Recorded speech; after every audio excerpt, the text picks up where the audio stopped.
दोस्तों, ये कहानी एक बहुत अमीर औरत जिसका पति उसको बिल्कुल भी प्यार और टाइम नहीं देता और एक भिखारी की है। ये कहानी आपको बहुत पसंद आएगी, इसीलिए इस कहानी को पूरा सुनिएगा।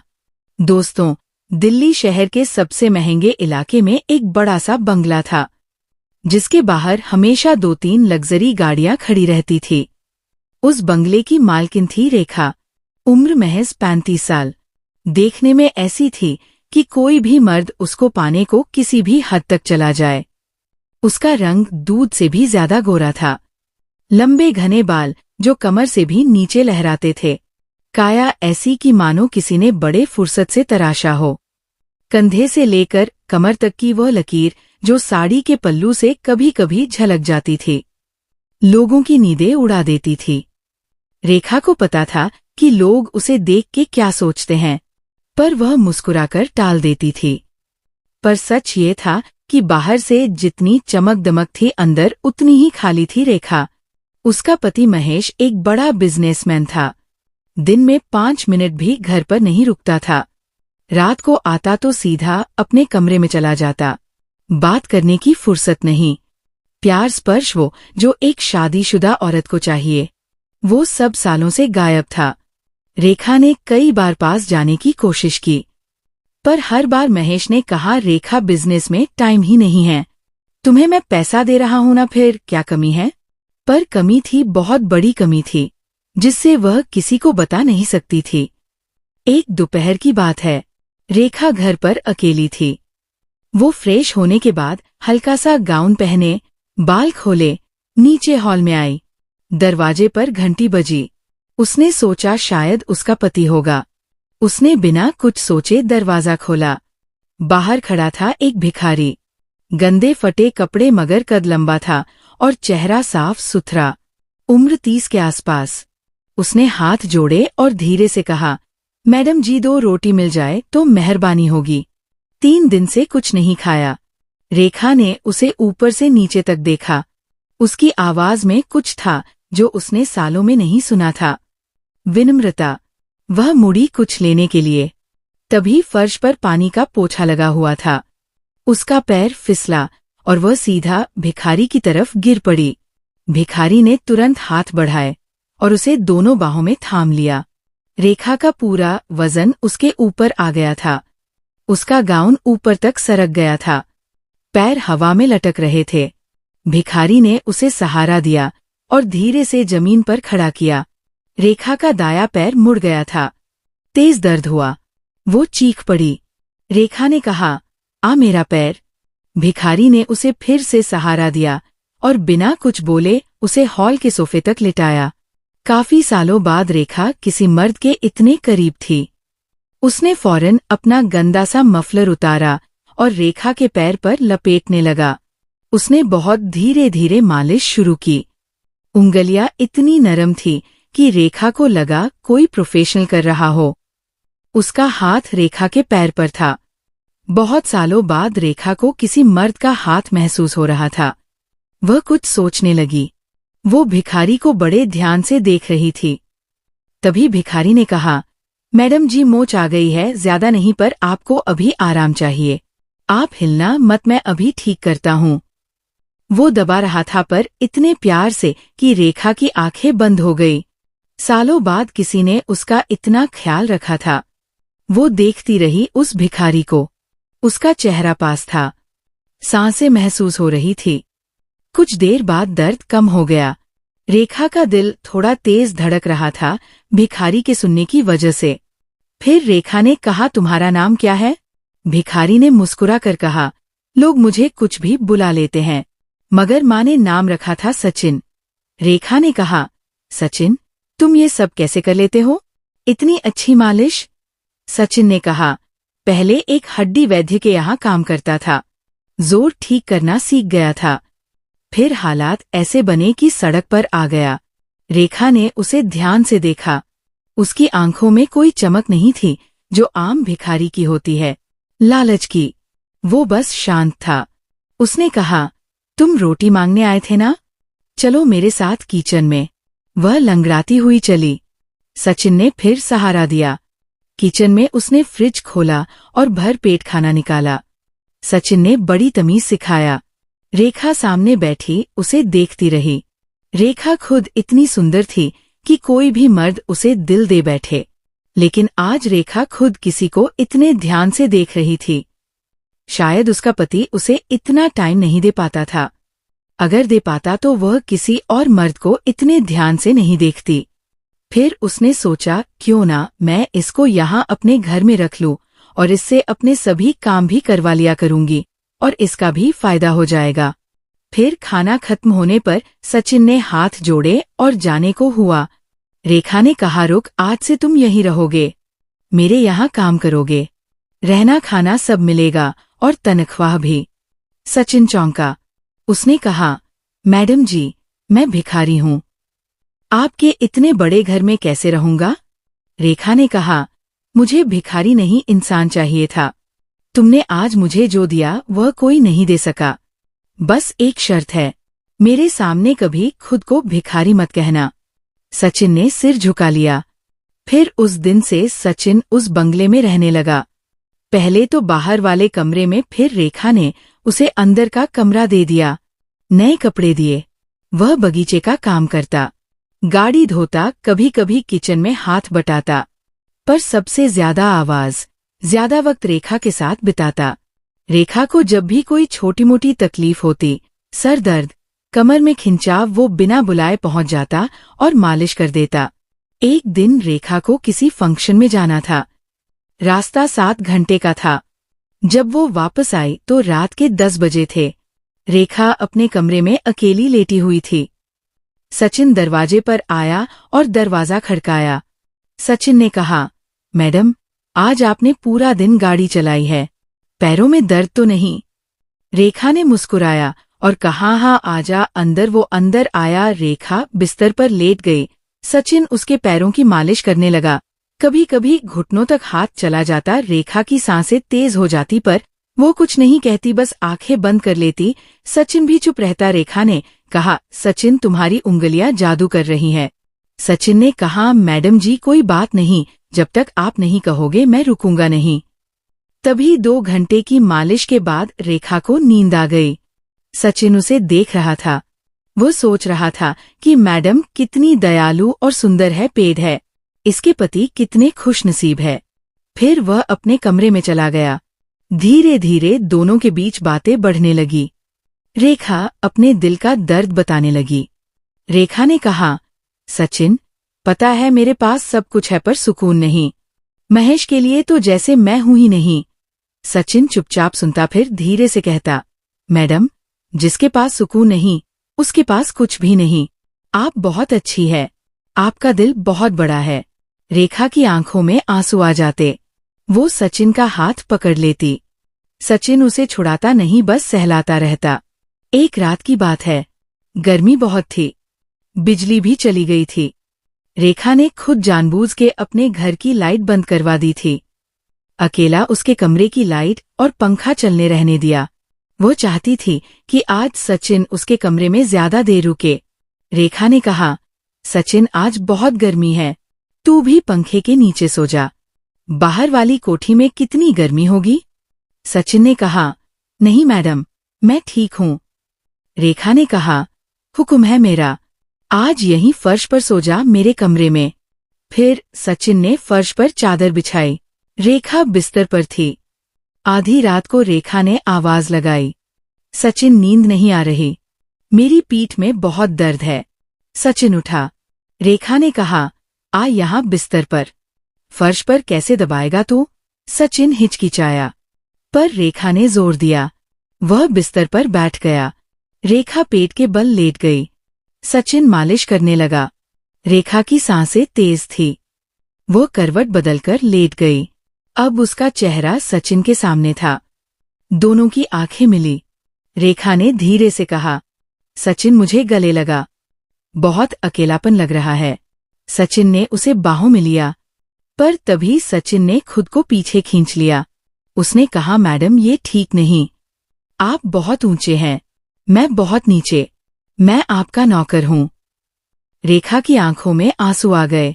उसने कहा, तू नौकर नहीं, मेरा सबसे करीबी इंसान है। आज तक किसी ने मुझे इतना प्यार नहीं दिया। सचिन ने सिर झुकाया और चुपचाप फर्श पर लेट गया और रेखा सारी रात सो नहीं पाई। फिर अगले कुछ महीनों में दोनों के बीच वो रिश्ता और गहरा होता गया। सचिन अब सिर्फ नौकर नहीं रहा था, वो रेखा का सहारा था, उसका दोस्त था, उसका सुकून था। रेखा ने महेश से तलाक की बात शुरू कर दी। महेश को कोई फर्क नहीं पड़ा। उसने कहा, जैसी तुम्हारी मर्जी, पर समिति समाज को क्या पता था कि सुमन के दिल में क्या चल रहा है। लोग तरह तरह की बातें बनाने लगे। रेखा का सचिन के साथ इतना समय बिताना। एक दिन रेखा ने सचिन को बुलाया और कहा, सचिन, अब और नहीं सहा जाता। ये समाज, ये लोग, ये बंगला, ये पैसा सब झूठ है, सब और है। मैं तेरे साथ कहीं दूर चली जाना चाहती हूँ, जहां कोई हमें ना जानता हो, सिर्फ तू और मैं। सचिन चौंक गया। उसने कहा, मैडम, आप पागल हो गई हैं? आपके लिए मैं क्या हूँ? आप मेरे लिए सब कुछ है, पर मैं आपके लायक नहीं। रेखा ने कहा, मुझे तेरे सिवा कुछ नहीं चाहिए, मैंने फैसला कर लिया है।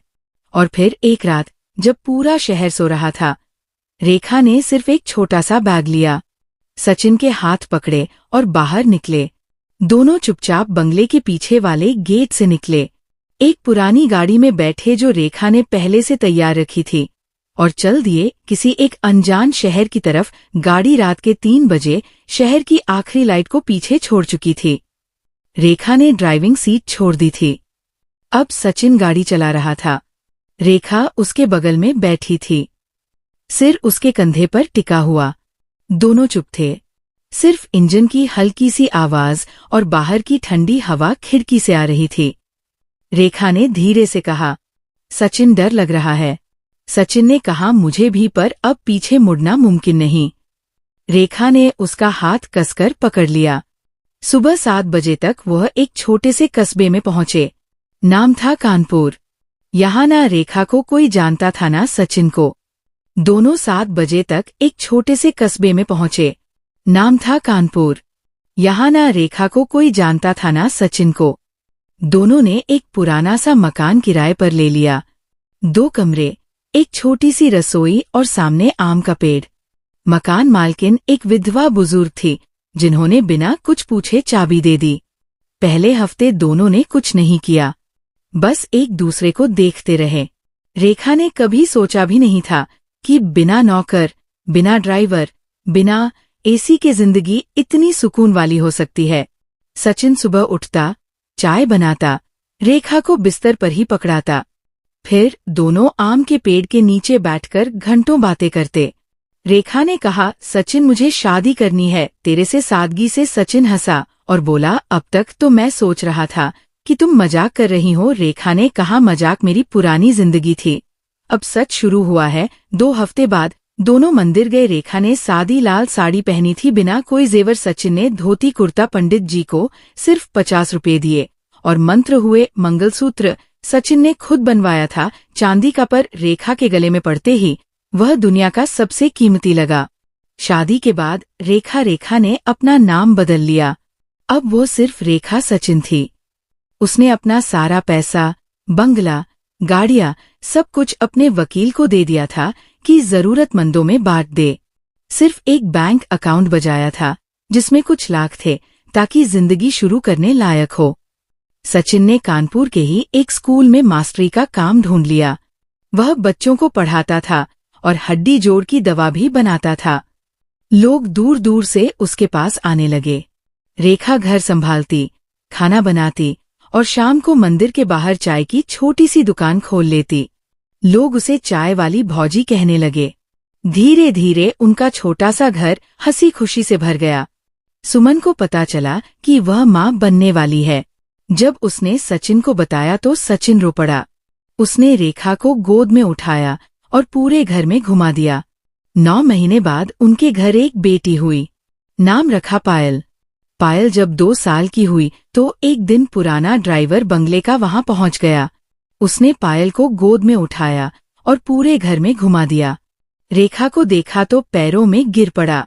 ड्राइवर ने कहा, मैडम महेश साहब की तबीयत बहुत खराब है। वो आपको याद करते करते मरने की कगार पर है। बस एक बार मिलने। रेखा चुप रही। सचिन ने उसका हाथ थामा और कहा, जाना चाहो तो जा सकती हो। मैं रोकूंगा नहीं। रेखा ने मुस्कुराकर कहा, मेरी जिंदगी अब यही है जो बीत गई, उसे वापस नहीं बुलाना। फिर महेश की मौत की खबर एक हफ्ते बाद आई। अखबार में बड़ी सी हेडलाइन थी, अरबती महेश मेहरा का निधन, कोई वारिस नहीं। रेखा ने सिर्फ 1 मिनट खामोशी रखी, फिर पायल को गोद में उठाया और चाय बनाने चली गई। समय बीता, पायल बड़ी होती गई। सचिन अब कस्बे के सबसे सम्मानित व्यक्ति बन चुके थे। उन्होंने एक छोटा सा अनाथालय खोल लिया था। रेखा दिन में चाय की दुकान, शाम को अनाथालय में बच्चों को पढ़ाती। लोग कहते, देखो भिखारी और अमीर औरत की जोड़ी ने क्या कर दिखाया। एक शाम की बात है, आम का पेड़ फिर फूलों से लदा था। रेखा और सचिन उसी पेड़ के नीचे बैठे थे। पायल उनके बीच में सो रही थी। सूरज डूबने वाला था। रेखा ने सचिन का हाथ पकड़ा और धीरे से कहा, सचिन, याद है जब तू भिखारी बनकर मेरे दरवाजे पर आया था? सचिन ने हंसकर कहा, याद है। उस दिन मुझे लगा था कि 2 रोटी मिल जाएंगी। मुझे नहीं पता था कि पूरी जिंदगी मिलने वाली है। रेखा ने उसका कंधा अपने सिर पर टिकाया और बोली, तूने मुझे सिर्फ उठाया नहीं था उस दिन, तूने मुझे जीना सिखाया। सचिन ने उसकी मांग में सिंदूर भरा और कहा, और तूने मुझे बता दिया कि इंसान का असली धन उसका दिल होता है। उसकी जेब नहीं, दूर मंदिर में घंटियां बज रही थी। हवा में आम की महक थी। आशा ने सोते सोते मुंह हंसे बुदबुदाया। पापा मम्मा दोनों एक दूसरे को देखकर मुस्कुराए। सूरज डूब गया, पर उनकी जिंदगी में अब हर रात के बाद सुबह जरूर आती थी। वो सुबह जो सिर्फ उनकी थी, और यही थी रेखा और सचिन की कहानी, जो कभी भिखारी और अमीर औरत के बीच शुरू हुई थी, इंसान और इंसान के बीच हमेशा के लिए खत्म हुई। तो दोस्तों, ये कहानी बताती है कि इंसान की जिंदगी में पैसा भले ही जरूरी हो, लेकिन उससे कहीं ज्यादा जरूरी है प्यार, अपनापन, सम्मान और दिल का सुकून। रेखा के पास दिल्ली के सबसे महंगे इलाके में बंगला था, लग्जरी गाड़ियां थी, बैंक में करोड़ों थे, मगर उसका दिल खाली था। उसका पति महेश उसे वक्त नहीं देता था, ना स्पर्श, ना बात, ना प्यार। बाहर से सब देखते तो कहते कितनी खुश है, पर अंदर से रेखा हर रात रोती थी। फिर आया सचिन, एक भिखारी जिसके पास फटे कपड़े थे मगर दिल सोने सा था। उसने रेखा को ना सिर्फ उस दिन गिरने से बचाया, बल्कि सालों से टूटे हुए दिल को भी सहारा दिया। उसने कभी रेखा को उसकी अमीरी से नहीं, बल्कि उसकी इन इंसानियत से चाहा। रेखा को भी पहली बार किसी ने औरत नहीं, इंसान की तरह देखा, उसका दर्द समझा, उसकी तकलीफ में साथ खड़ा हुआ। जब रेखा ने सारी दौलत, बंगला, गाड़ियां छोड़ दी और सचिन के साथ एक छोटे से कस्बे में सादगी की जिंदगी चुनी, तो दुनिया ने कहा पागल हो गई है। मगर रेखा को पहली बार सच में सुकून मिला। वहां ना ऐसी था, ना नौकर, ना लग्जरी, पर था सचिन का साथ, उसका प्यार, उसका हाथ थाम कर चलना। वहां रेखा चाय बेचती थी, सचिन मास्टरी करता था। दोनों मिलकर अनाथ बच्चों की मदद करते थे, और फिर भी उनका छोटा सा घर सबसे अमीर घर लगता था, क्योंकि वहां प्यार रहता था। ये कहानी साफ बताती है, पैसा आपको बंगला दे सकता है मगर घर नहीं बना सकता। पैसा आपको गाड़ी दे सकता है मगर सफर का साथ ही नहीं। पैसा आपको सोने का बिस्तर दे सकता है मगर नींद नहीं। नींद, सुकून, खुशी और जिंदगी का असली मजा सिर्फ प्यार और अपनापन दे सकता है। रेखा ने करोड़ों छोड़ दिए मगर सचिन का हाथ थाम लिया और जीत गई। सचिन ने कभी कुछ मांगा नहीं, बस रेखा का दर्द बांटा और उसने पूरी जिंदगी पाली। तो याद रखिए, पैसा कमाना जरूरी है, मगर उसे इतना भी मत कमाइए कि अपनों के लिए वक्त ही ना बचे। जिस दिन दिल खाली हो गया, उस दिन सारी दौलत भी बोझ लगने लगती है। असली अमीरी वह नहीं जो बैंक में होती है, बल्कि वह है जो दिल में बसती है। अगर ये कहानी और इसकी सीख आपको छू गई हो तो दिल से एक लाइक जरूर कर दें। चैनल को सब्सक्राइब कर लें ताकि ऐसी और सच्ची सी लगने वाली दिल को छूने वाली कहानियां आप तक सबसे पहले पहुंचे। अपने दोस्तों, रिश्तेदारों के साथ शेयर करें क्योंकि शायद किसी को आज यही मैसेज चाहिए हो। और कमेंट में जरूर बताइए आपके लिए जिंदगी में सबसे जरूरी क्या है, पैसा या प्यार। धन्यवाद। फिर मिलते हैं एक नई कहानी